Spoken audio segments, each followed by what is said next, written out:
తెలంగాణ రాష్ట్ర ప్రభుత్వం ఏర్పడిన తర్వాత స్వామివారి దర్శనం చేసుకోవాలని ప్రయత్నం చేసిన ఎన్నికలు స్థానిక పరిపాలనలో కాస్త సమయం దొరకకపోవడం వల్ల ఈరోజు స్వామివారిని దర్శించుకున్నాం.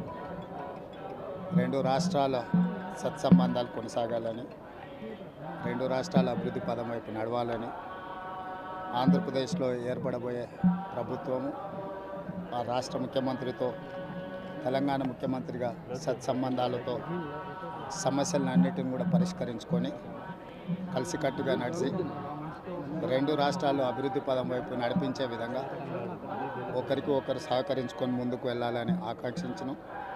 అదేవిధంగా తెలంగాణ రాష్ట్ర ప్రభుత్వం తరఫున కొండ మీద ఒక సత్రం నిర్మాణము, కళ్యాణ మండపం నిర్మించి తెలంగాణ నుంచి వచ్చే భక్తులకే కాకుండా దేశం నలుమూలల నుంచి స్వామివారిని సందర్శించుకునే భక్తులందరికీ కూడా సౌకర్యాలు కల్పించడంలో తెలంగాణ రాష్ట్ర ప్రభుత్వం కూడా భాగస్వామ్యం తీసుకోవాలనుకుంటుంది.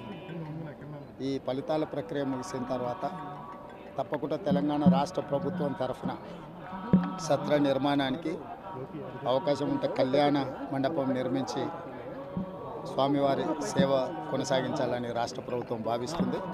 తప్పకుండా తొందరలోనే ఆంధ్రప్రదేశ్ ముఖ్యమంత్రిని కలిసి విజ్ఞప్తి చేసి ఇక్కడ స్వామివారి సేవలో తెలంగాణ రాష్ట్ర ప్రభుత్వం కూడా భాగస్వామ్యం తీసుకోవాలని కోరుకుంటున్నాం.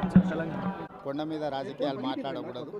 తప్పకుండా మంచి వాతావరణం ఉంది, వాతావరణం కూడా అనుకూలించింది. గత సంవత్సరం కరువు వచ్చిన, తాగునీటి సమస్య ఉన్న సమస్యలను అధిగమించి మంచి ఋతుపవనాలు, మంచి కాలం అవుతున్నది. వానలు పడాలి, పంటలు పండాలి, రెండు రాష్ట్రాలు సుభిక్షంగా ఉండాలనే మా ఆలోచన.